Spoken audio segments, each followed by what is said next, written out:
Hi guys, how are you? Hi, Hello, Ramila. nice to see you all. How are you doing? All good? Yes. Yeah. Great, great, good to see you.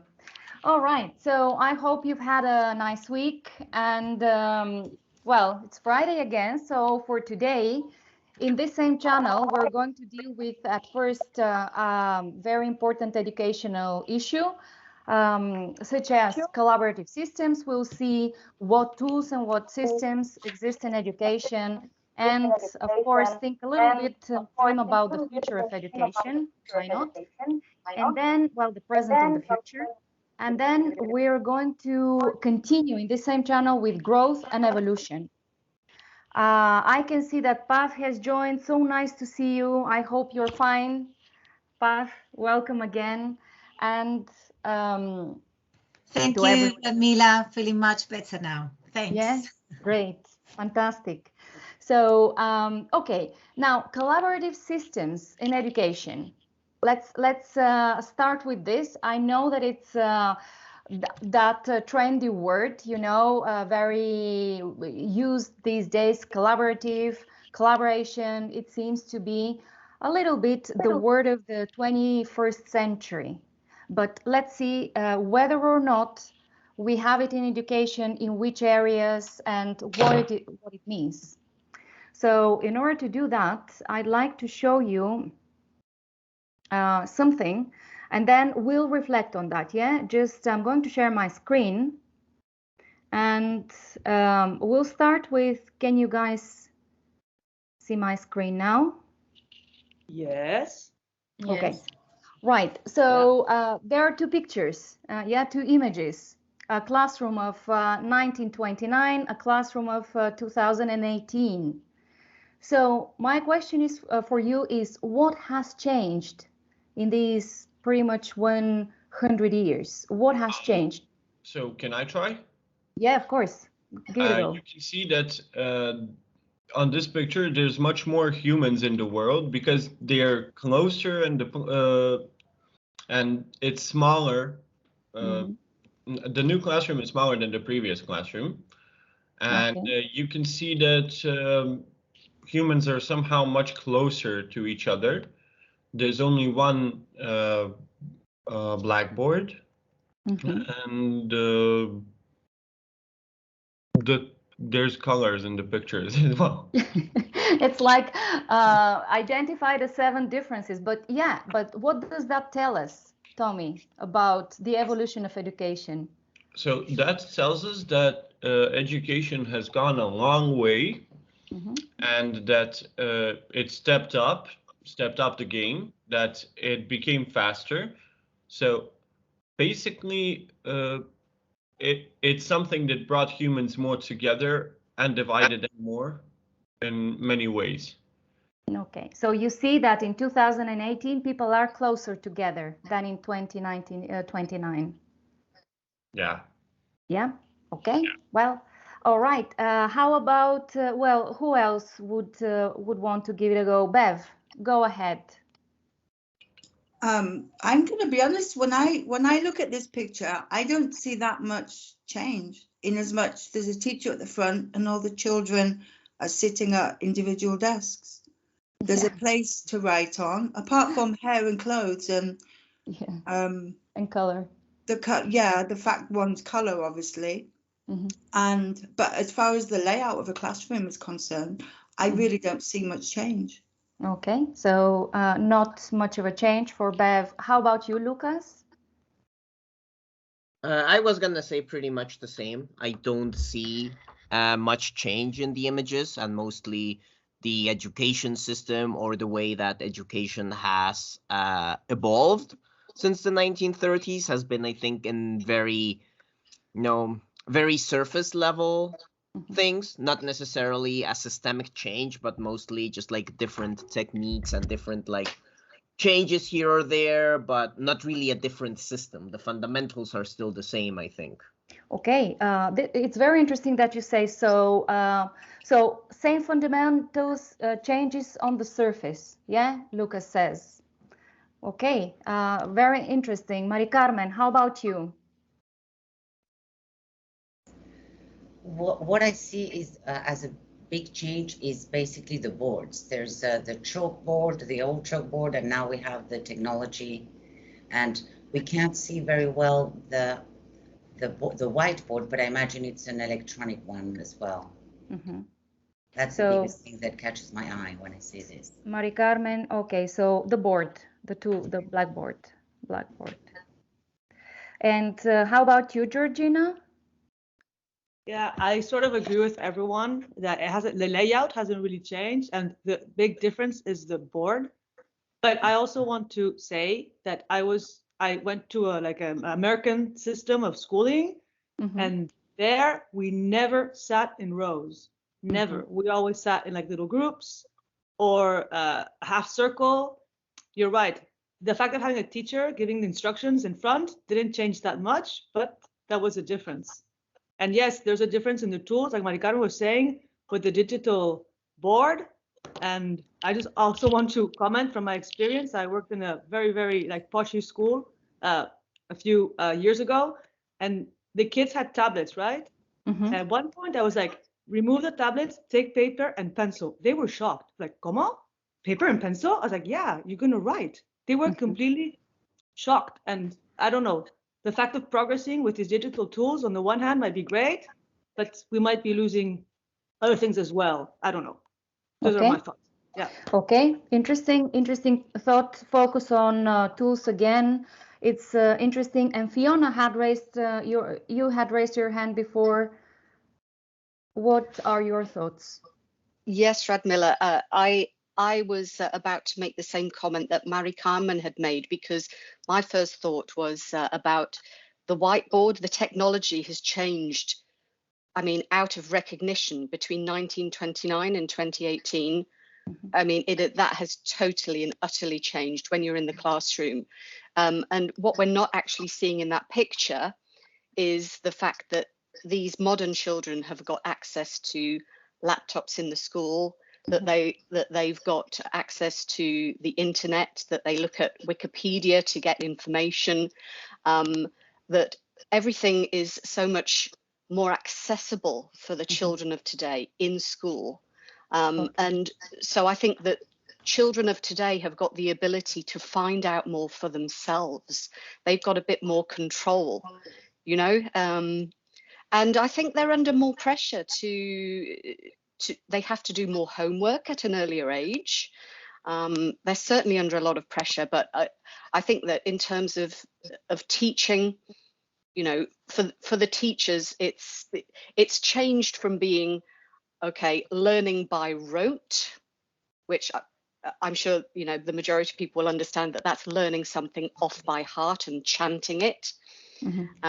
And obviously, interestingly, we have to do that quite a fair bit when we're teaching a language, don't we?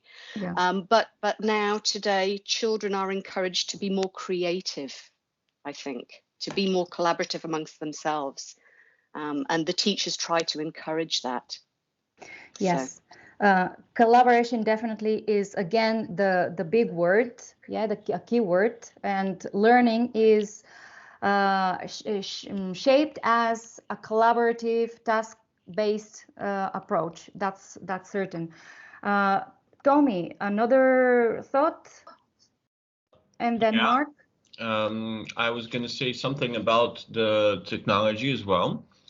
So most of the thoughts I've heard about from people my age or older are that technology is pure evil.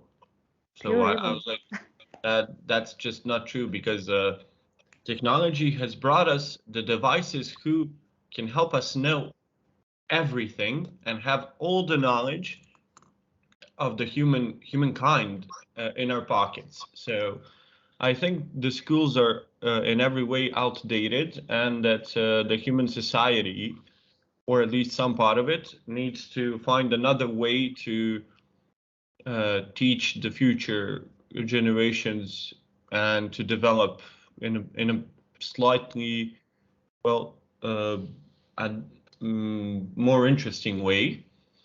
For example, we can take a look at the Finland system.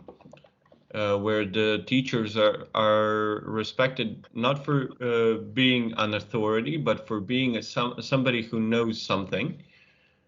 And I think that's the situation here in Xfinity as well. It sounds far-fetched, but it's actually a very, very good instance of humanity developing so much that we're just not the same species anymore. I mean, we are the same species, but you can find out who killed Kennedy in a second on your phone at any time, and you can find out. Is there an answer for that? I'm going to be. Oh, of course, okay. it's the American government. Don't spoil. It's a spoiler. I was going to do it after. Anyway. Sorry about that. Okay, fine. That could be it so far. I don't have any comments. Sorry for maybe saying something that wasn't a fact yet. Perfect. Okay, so, well, very interesting, but let's hear more opinion. Mark has raised his hand, and I don't know, Lucas, was that from before, or now you've raised your hand again? It was from before. I just forgot to put it down. Mark, over to you. Okay, yeah. Don't see any books in the second picture, the new one. There don't seem to be any actual books on the table. You don't see books. And no clock as well. I've noticed this. No clock. My day, we were always looking at the clock. So, we have a lot of devices that tell us the hour. Away. Time. But yeah, I think that the setup is pretty much similar. I don't know whether they're going to call that. I mean, if you look carefully, there's a little boy writing things on the board there, yeah, I don't know. I mean, it appears that the teacher looks a bit more engaging. I can't see that clearly, but the first picture, the teacher does seem to be looking down at something, whereas in the second one, the teacher's standing up, obviously addressing the students, and seems to be taking more of an interest. A woman rather than a man there. Yeah, that as well. I think there are more women teaching, and most of the teachers are women. I read something about this, that there was, especially in primary schools, a bit of a kind of worry about men teaching young boys and young girls, and so that's one of the reasons why there are more women than men, and sometimes it's hard in some places for men to get jobs as teachers in primary schools. So, okay, that's interesting as well. Let's hear Giorgina, and let's move to the second reflection that I'm sure will give as much ideas as this one. Giorgina, a final word. Yeah, okay. Tommy, yeah, he mentioned the schooling system in Finland, and I think that is like for a lot of teachers. But do you know how many years it took to implement that? It took 20 years. 20 years. And if you think about changing dynamics, the first people who got to change are the teachers. And this makes me think that many times, well, not many times, you can never teach what you don't know, and you can never teach what you don't have. So if there's something that has to, the first pivotal point to change here would be the teachers. They need to know these dynamics and need how to go about with them. That's of course, I agree with you. Fantastic. And yeah, we'll get to that part because it's absolutely right. Yeah, and if in these 100 years we focus on the seating arrangements and technology, etc., there is little that you guys mentioned about the teacher, and it's important. This is important. Now, I want to just share with you another thought. And here is, well, a very well-known African proverb: if you want to go fast, go alone, but if you want to go far, go together. Yeah, it's very well-known, and right now in the corporate world is widely used because, well, it represents teamwork and team effort. This is certain. On the left hand, though, we see this man here, Sir Edward Coke. He is a judge, and in one of his rulings in 1604, he said, "The house of everyone is to him as his castle and fortress, as well for defense against injury and violence as for his repose." Now, this is the full saying, the full sentence. Nowadays, we know it as a man's home is his castle. Yeah, you must have heard that expression. It's super commonly used, this expression. But what is interesting about it is that in other languages, it was translated not man's home is his castle, but they took the word fortress. A man's home is his fortress. And why I'm saying that? Because it somehow feels that teachers, not learners, but teachers in education are in their own fortress, while students are on the right side in the boat. Yeah, for learners, it's all about them. And we have created collaborative systems or tools. We'll see the difference, but the teacher is yet in their fortress many times.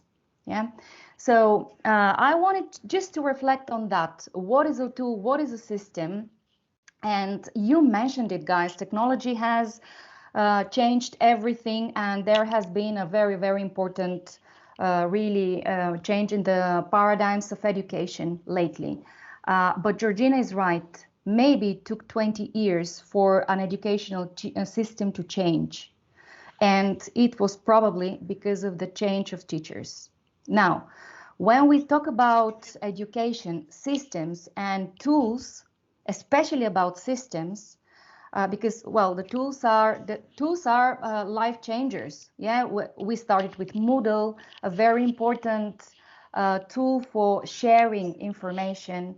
Actually, the first collaborative tool ever developed was a chat. Yeah, we realized that people have to communicate. Yeah, then we have Moodle, of course, Zoom, of course, Teams, Google Meets, Google Drive, Dropbox, etc., etc. There are hundreds of tools, YouTube, the internet, a lot of it has been developed. Now, in terms of systems, there are two big divisions here, the macro systems and the micro systems. Macro systems are, you mentioned it, educational systems in Spanish as opposed to Finland, for instance, as opposed to USA. They're very different here. And there is one thing that we have to be aware of it, who decides it. Now, we've called it, or we've divided it into imposed and consensual. Imposed may be a strong word, but let's face it, the official educational systems are usually something that is imposed. Yeah, the teachers have very little participation as a community, as a wide community. They have representatives in the ministries, but in general, they receive orders and they receive regulations that they have to go by. They have to go by these regulations, and the publishing companies have a lot to say. In these two pictures, by the way, yes, there are more books in the first one on the left, but we still see paper or tablets. Yeah, the tools have changed, but there is a device. Maybe we have changed the paper for a digital device, the chalkboard for a digital board, but yet it is the same concept. The concept is the same. And then the big breakthrough is when we have these communities that start collaborating, that actually decide by themselves what they want to do. Now, this can happen on a small scale or on a wider scale. So, for instance, the teachers of a certain school decide to work collaboratively, but that is within the school. And we have a lot of examples nowadays. Now, when I was researching a lot of projects in the United States and the rest of some parts of Europe, there are a lot of projects, but we have the two systems, a more traditional one and a more collaborative and open one, coexisting. And in Oxinity, we are clearly going by an open and wide range consensual project. This is it. Yeah, so this is where we see the future, because let's say that the systems that have a more closed or imposed regulations, they will have a closed evolution. You will see, guys, that in some years' time, educational systems will open much more, and the teacher will be in the center of this change, as Giorgina was saying. I'm absolutely certain. So in a way, you today are making history. I don't know if you realize it or not. Now, let me still insist a little bit more. Tools are tools, but we have to turn them into or use them to create systems. And these systems ideally have to be consensual, not imposed. So, for instance, a great example of an open system, not an imposed one, but a consensual, is Wikipedia. Wikipedia, they have, definitely there was before and after them. So Wikipedia turned something that is the authority of traditional encyclopedias into an open source where everyone can participate. And even now, well, I mean, all the searches, all the information begins and ends in Wikipedia. Yeah, so with this idea in mind, here in education, what we need is actually to apply that in teachers' communities. So we in Oxinity believe that are enabling this. But of course, we're not alone, only that right now this process is concentrated in small communities. Yeah, that particular school or this other or that small academy here. Now, what we would like to see is that system really expanding. Why? Because in 100 years, very little has changed in the essence of education. Very little. And the teacher, actually, in both pictures, it's not random, are in the back, at the end of the image. Let's say that it's always about the students now. It's always about the learners, how they have to collaborate. And it's true. I mean, eventually, whatever we do, it's for them, right? But I would like to see a different image of teachers in the future.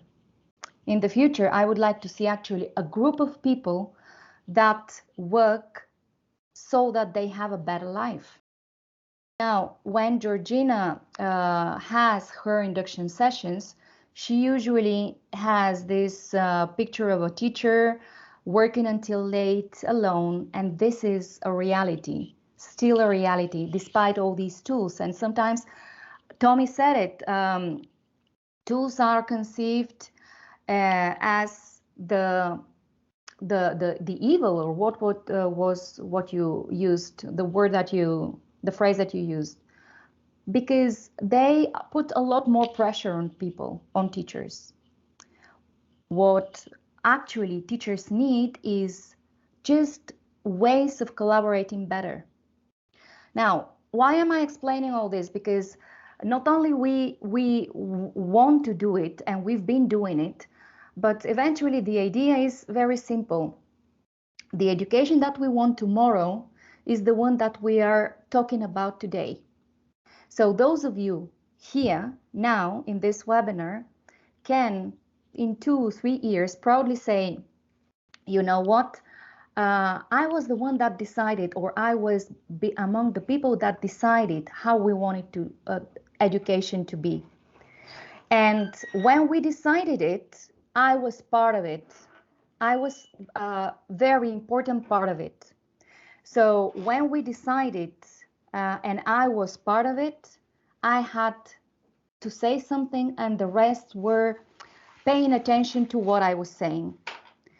When we work collaboratively that way with a consensus, we are creating the future of education.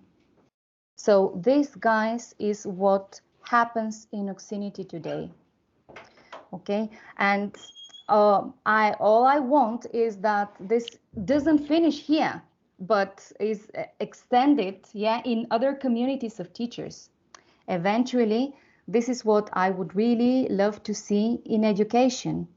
But I just want you to think about it, to stop for a while, because we talk about, and quality is very important, and then certain techniques are important, and I don't know, but the happiness of our learners, it's important, and they assess us as well, which is important. All these things are great, but you are in the essence of the idea of open source, really collaborative and teaching under a consensus. A teacher cannot go alone. The images of a teacher with a lot of students, no matter how they're seated, no matter what tools they're using, but a teacher alone with a lot of students, this needs changing. Yeah, this has to change. So you will actually, you will do that.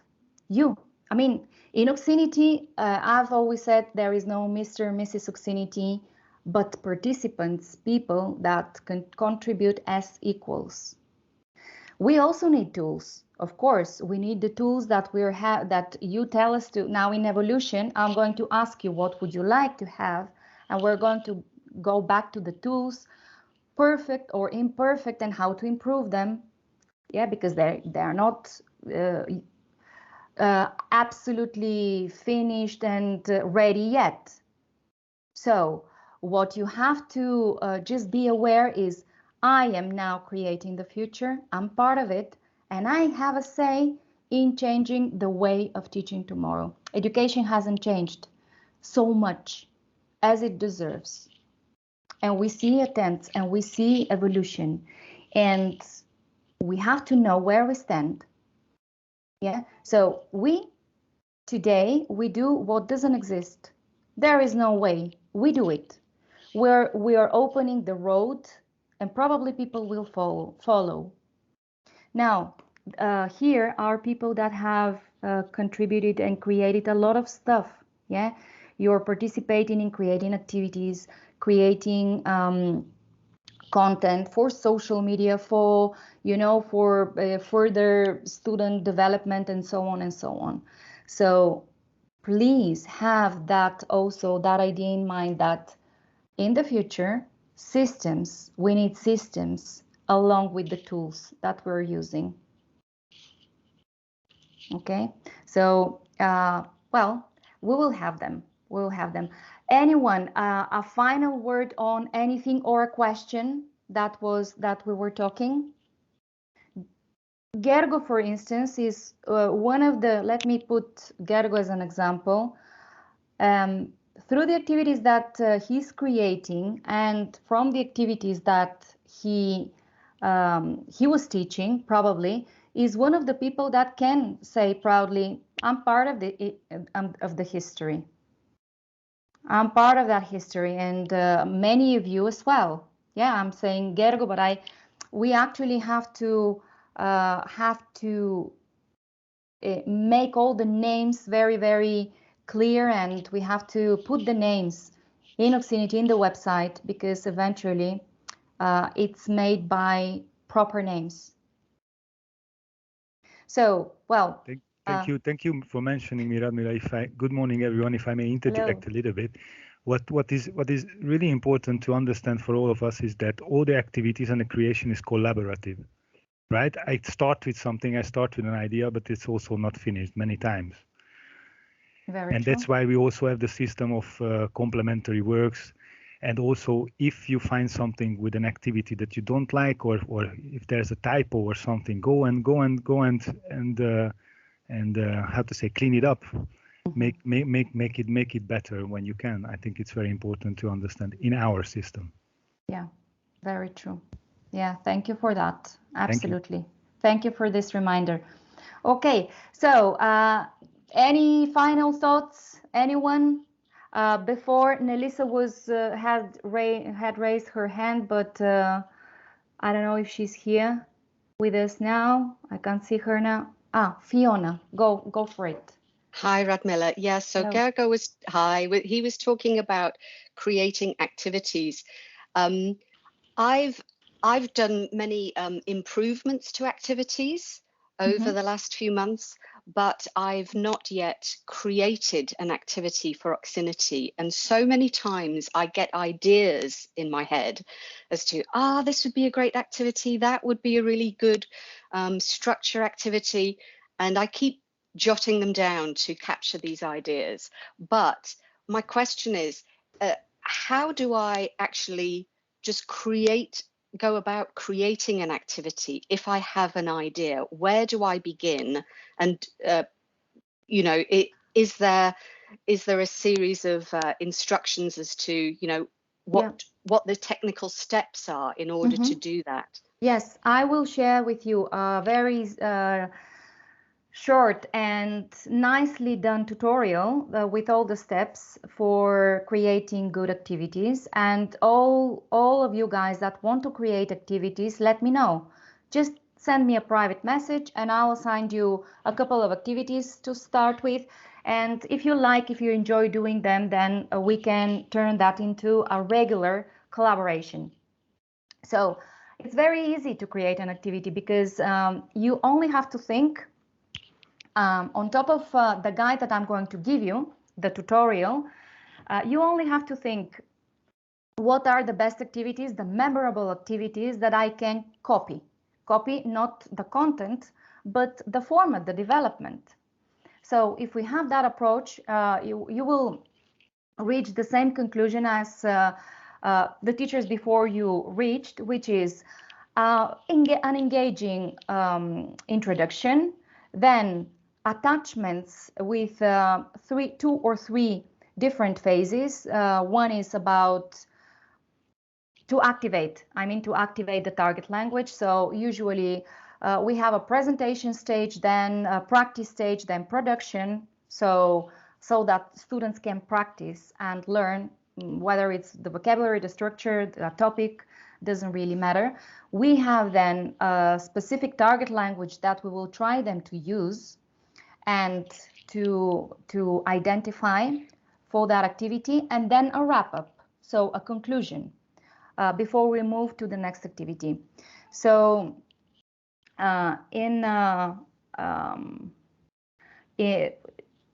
oops. Yeah, well, I haven't seen that. You see this? Sorry, Fiona. I'll send you the tutorial. Sorry, but this is a real example of collaboration, I think. That this slide wasn't there before, but I guess it stands for what type of education you want. It's quite clearly saying whether you will choose to be alone or to belong to a community. Thank you for that, Jonathan. Thank you. So yes, I'll get back to you with a tutorial. Anyone who actually wants to create an activity is very welcome to do that. Giorgina? Okay, thanks. Georgina? Oops. Yeah. Sorry. Yeah. Just a little side note. I want to thank everybody because I have a lot of fun with activities. I don't create any myself because I don't know. I would love to, but I've learned a 13-year-old girl climbing the Kilimanjaro. I've learned that the king of Kurdistan loves cats. So I want to thank everyone because I also learn a lot. They're very entertaining and I have a lot of fun. So thanks to all you guys. Thank you too. When usually I have a bad day, I start correcting activities as well. Yeah, and then I chew and I say, wow, this is amazing. What we're doing is amazing. I learn a lot, I enjoy a lot, and it's fantastic. So I encourage all of you who want to participate in it, let me know.